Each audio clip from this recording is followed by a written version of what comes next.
Many of us here in Africa work hard to make it the United States of America. Many people sell their ancestral lands, their properties to get that visa, that ticket to the States.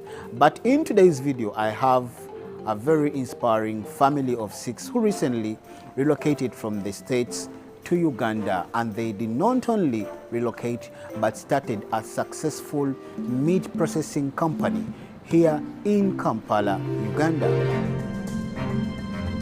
Now today, we want to understand why did they leave the greener pastures, because most of us here think that the grasses are greener over the other side, but they're like, no, the grasses are greener back in Africa. Join me to welcome the Africa Ever After. Thank you.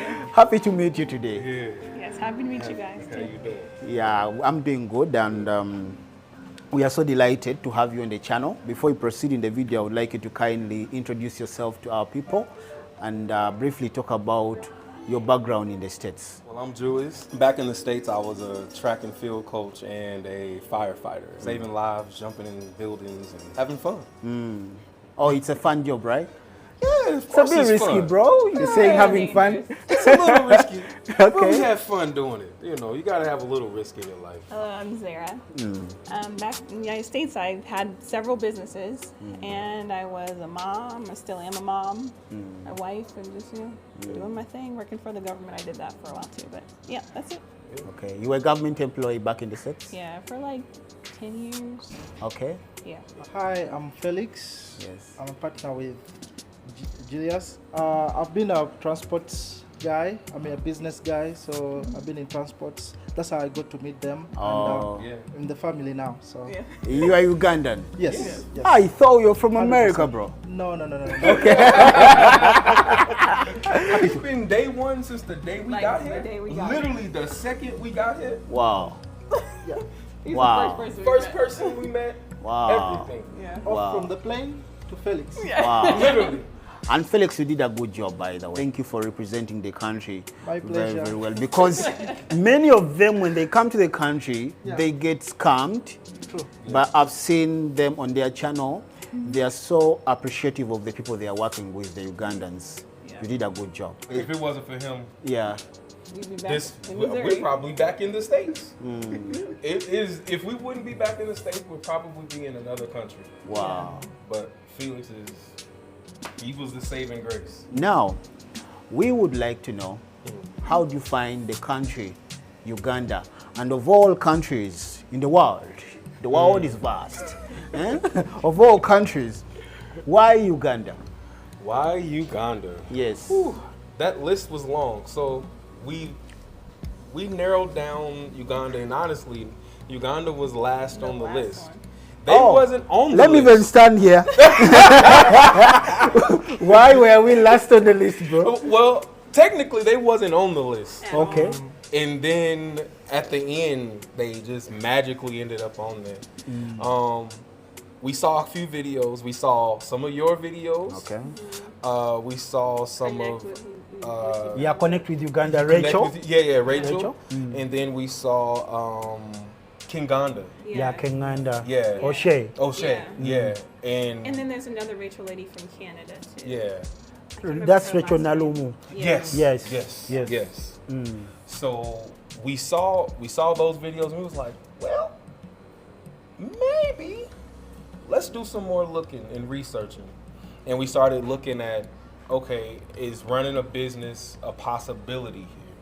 You know, some countries it was like 250,000 to start a business. 250,000 US USD. dollars. US Yeah. dollars, 1 year. 1 year only. Yeah. 1 year. That wasn't the cost. So for South Africa, you have to show them that you have 250,000. Right.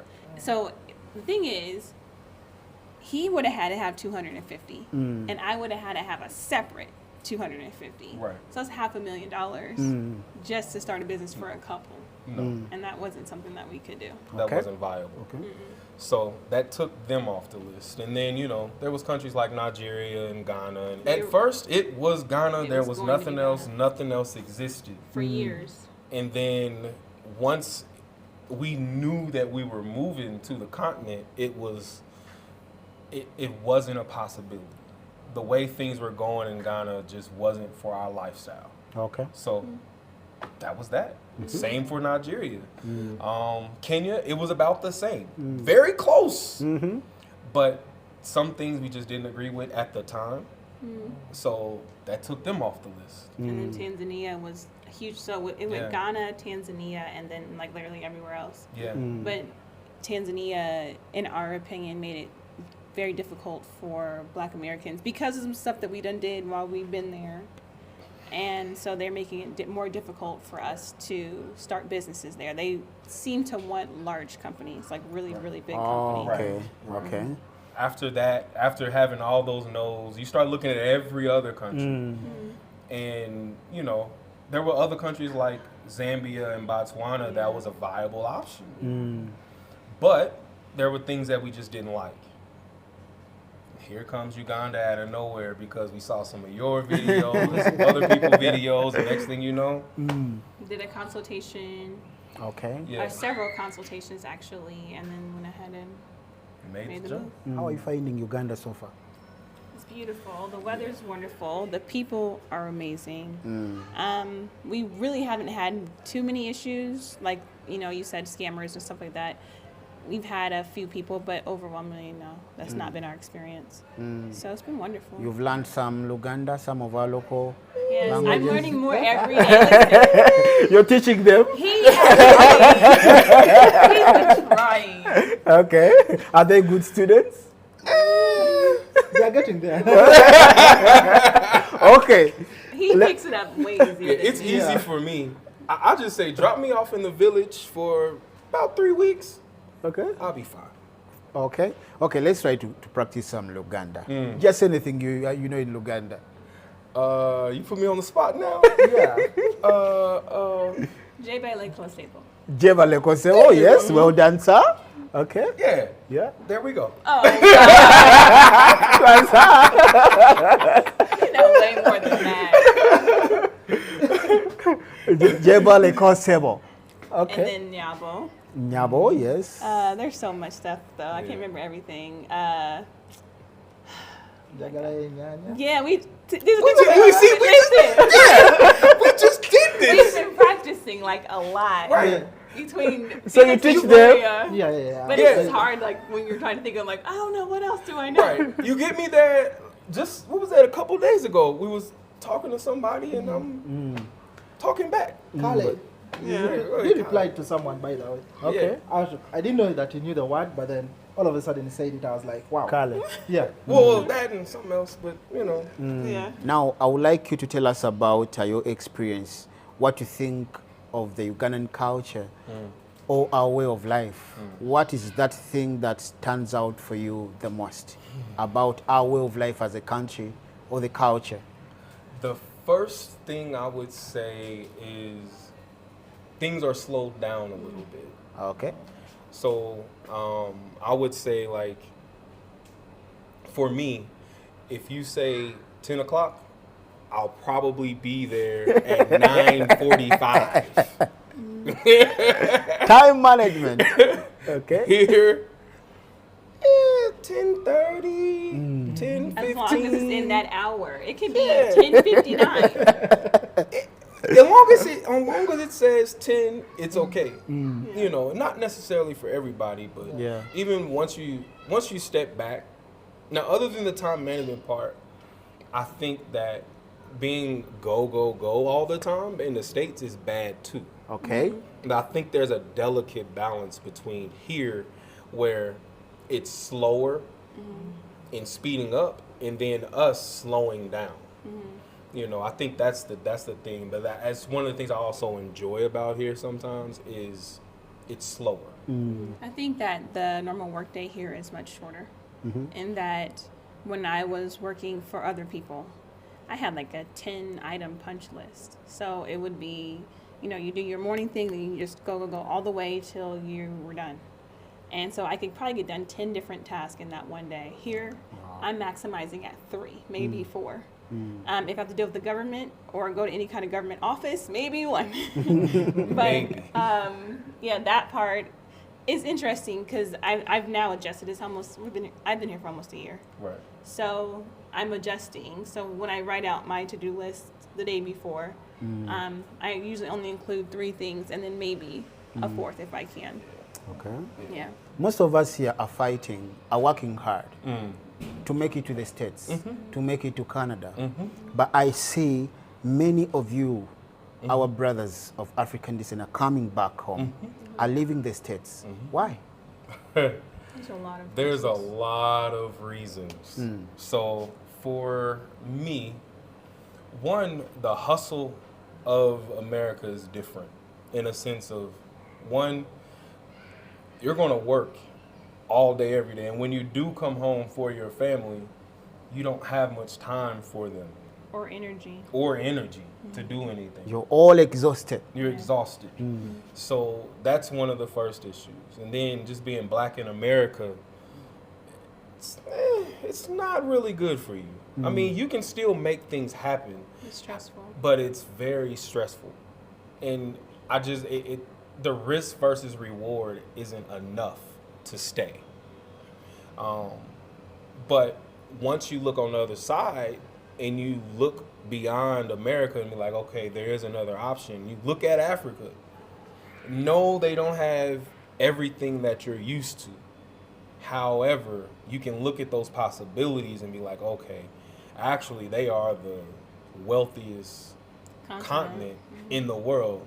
Each country, it should be all 54 that is the top countries in the world.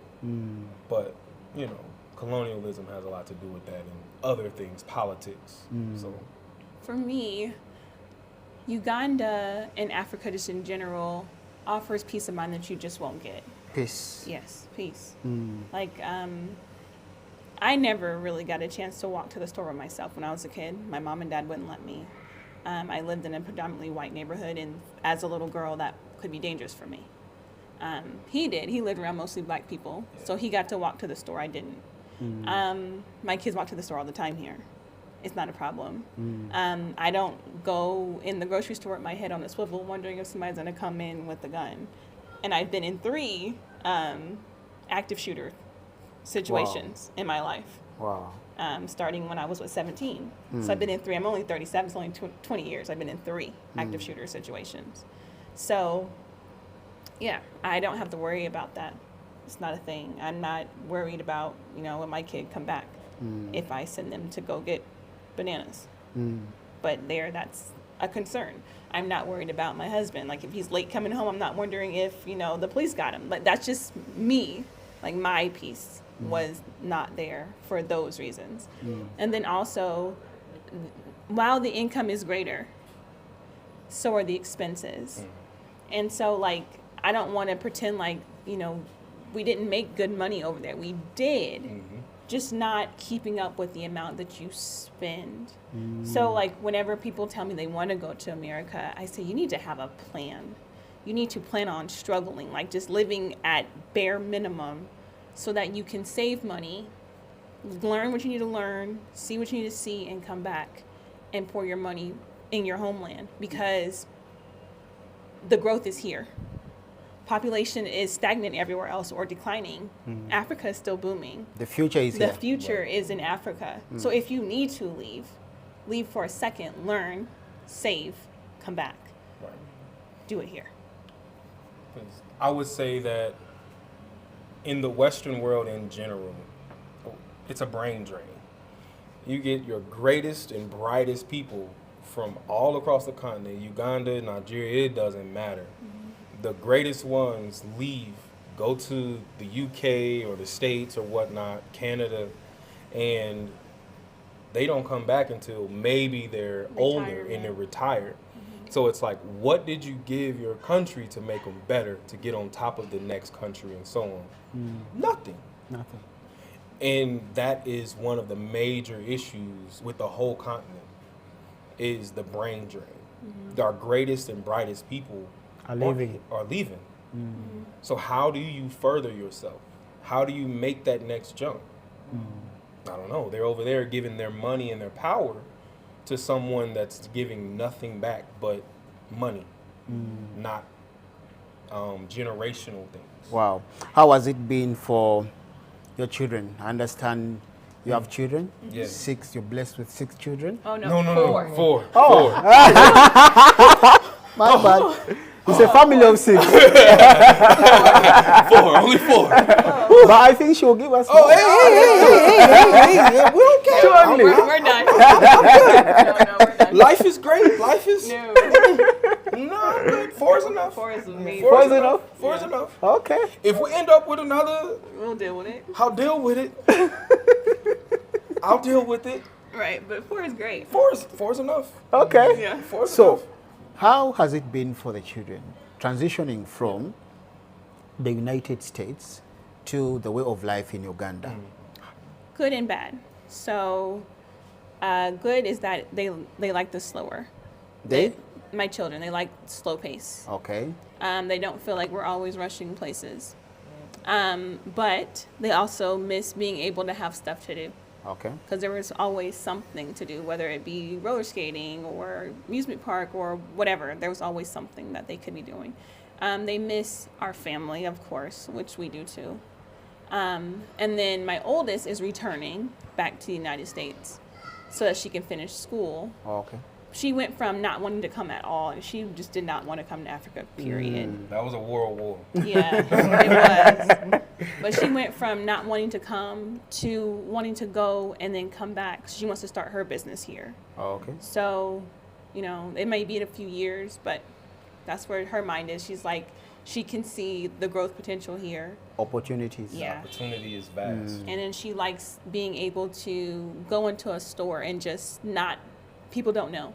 If I don't say a word, people think that I'm Ugandan. They think you're Muganda? The thing you move on.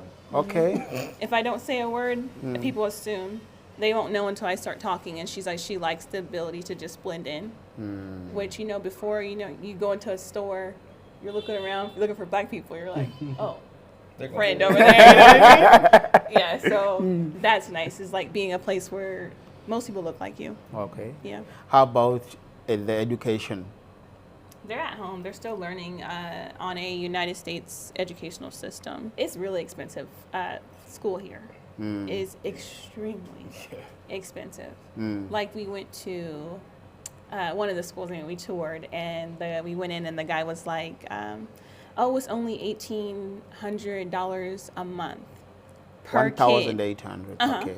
And he's like, how many kids are you signing up? And I'm like, that's what? That's a lot of money. Like, we were looking to only do one at the time, but yeah, we could have done the one, but 4, no way. I don't know how people do it. Now, I know that there is a Ugandan school system, but because of where we come from, we wanted to keep it international in case they wanted to go back for school or whatever. So we really didn't look into the Ugandan school system too much, but just international. So the international school system is a bit expensive here in It's Uganda. very expensive. Very expensive. And then I don't understand like boarding school. Like I can't wrap my mind around that situation. So that was never an option for us either. So they are homeschooling right now. Yeah, they have a teacher that comes in from Acorn that teaches them at night. But Okay. yeah. By the way, talk about Africa Ever After. What do you do on that channel? Oh, man. So on Africa Ever After, you'll see us just laughing, talking about anything and everything. Everything. You know, if you ask a question, We'll I don't answer. hide. I'll answer. We're not you know. gatekeeping anything. Right. So even from the business side, if you have a question, we'll answer. You know, if you want to talk about what other things you can do outside of just sausage, We got you. we'll tell you. Okay. You know, even from the statistics a little bit of what other countries say Uganda is worth and what is done here. We'll tell you. You know, even from traveling to Kenya and back and the issues with I saw she was recently in Kenya. She drove from Uganda to Kenya. Imagine. How was that experience, by the way? It was awful. The scenery was beautiful. Okay. The experience was trash. I will never go through that border. The crossing scenery was again. beautiful. The experience was trash. At the border, Yeah, the border, it was awful. actually, I think the customs office. Was it on the Ugandan side? It was both. They were working together. Ah, No, like I've got many complaints. on both sides. It was both sides. They were working together to make it happen, but I won't pretend like it was just me as an American. The only people who weren't getting it were white people. White people, I sat there for 5 hours. Wait, what exactly happened? Okay, so we got there. I drove, so we parked our car, and we come in. I have my visas. Everything's in order. I done paid to go to Kenya, and then the Ugandan lady's like, "You're not doing this right," and I'm like, "What? Like my visas are fine," and she's like, "I'm not going to let you go. I make you go back to Kampala," and I'm like, "Why? Like, why can't I go?" And she's just like, "No, you're using this incorrectly." Like she's telling me I'm doing something wrong. I know I'm not doing anything wrong. I have a whole lady here, legal lady who does that. And she's like, "No," but it was really early. That was probably my big mistake too, is I went before it was time to call her. Like I was at the border crossing at like 6:30 in the morning. So I get there, and then she's like, "It's going to cost you," what did she say, $250. And I was like, "Why? Like, I don't understand." And she didn't tell you what exactly No. was the issue? No, she just kept saying I did something wrong. She's going to send me back to Kampala. But my visa was about to expire, so I couldn't just go back to Kampala. Like I paid for this. I need to go. And plus I had, reservations. It was a whole thing. So then she had the Kenyan manager come over and talk to me, and he's telling me that they're not going to let me through. So me and my 4 kids are sitting there. The kids are hungry. The kids are laying down. We're there for 5 hours. So I got to take a good look, watching as people came through. If you were black, they were hitting you up for money. The white people came through, no problems. Like they didn't ask them for nothing, just let them ride through. And then there's even a family, like their family a white family was way bigger than mine. And they gave them no problems. They had the same paperwork I had. But the only difference, they were going to Tanzania, so they were going through Kenya. They were doing a visa run, essentially. But yeah, so essentially, get your paperwork. Try not to do that if you don't have to do the visa runs, because it was awful. I would not recommend it. Or maybe just fly. Yeah. Yeah, flying makes things easier. But you should be able to do the things that are legally available to you without having to deal with that. It was a lot to be there for 5 hours. Like it was too much. Well, I'm sorry. It's a thing all over the continent. You've seen many content creators. Wodema has experienced that many times at different border posts. Yeah. Yeah, so I think our leaders really need to address that issue because there are many complaints coming out from the border posts. Yeah. But how was Kenya? It was beautiful. Nairobi is more my speed, because it's a little bit more faster paced. And then my kids liked it because there was a lot of stuff to do. They did bowling, they did skating, they had lots of malls with like familiar brands. It was cheaper. Uganda's expensive. Really? Yeah. Uganda is the second? No, it's the most expensive it is the city. most Kampala expensive? is. Yeah, Kampala is the most expensive city in the world to live in. Per income capita. Right. Right. In the world. Number 1. You can find that So article. that means if I can survive here, I can survive in New York. Let me tell you why though. Okay, so the average Ugandan salary is very, very low. Yes. But the average rent for a place to live is very high. So that's what makes it the most expensive city, is because the debt to, or the rent price to income level is so crazy different. I hope these are facts. It is. You can find the article. It's on Africa Insider. They just did an article about that. It was a while ago. Yeah, it was about 2-3 months ago. If it wasn't Africa Insider, it was Forbes. Africa. Forbes, okay. Yeah. Okay. We can say that. Yeah. Okay. So Kenya I loved it. was cheaper. Yeah, it was cheaper. And here people are really quiet, just in general. Like, so I feel like I'm hard of hearing because I'd be like, what? I'm sorry, what? One more time again? Every single time I'm on the phone, but Kenyans are really loud. They remind me of home a little bit more because they're like laughing really loud. That they are, I promise you, they're just like we are in the States. So I thought that was really fun. But Uganda is home still. Did you move elsewhere apart from Nairobi? We drove there. So I saw all the cities along the way. Okay. And I got out of the car and we got our phone taken care of. We handled business in other cities. So was it Nakawa? What's it? Not Nakawa. What's that place? Nakuru, Kisumu, Yeah. Naivasha, Kasumu. Kisumu. Yeah. There, yeah. We Okay. went there, walked around for a while. It was beautiful too. And I liked the infrastructure there too. Yeah, the infrastructure compared to Nairobi to here is Vastly vastly different. But also, I think because we're used to a grid system when we drive, like the roads are in a grid, Yeah. so it's much easier for me to get around. It was more familiar. Here, there's so many hills, so a lot of the roads are going around, and my Yeah. brain still is not able to. Sometimes I'm like, where am I? Like, I've been here. This looks familiar, but I'm not. I don't know where I'm at. Even a year in. How do you get the idea of starting a business? And to be specific, a meat processing business.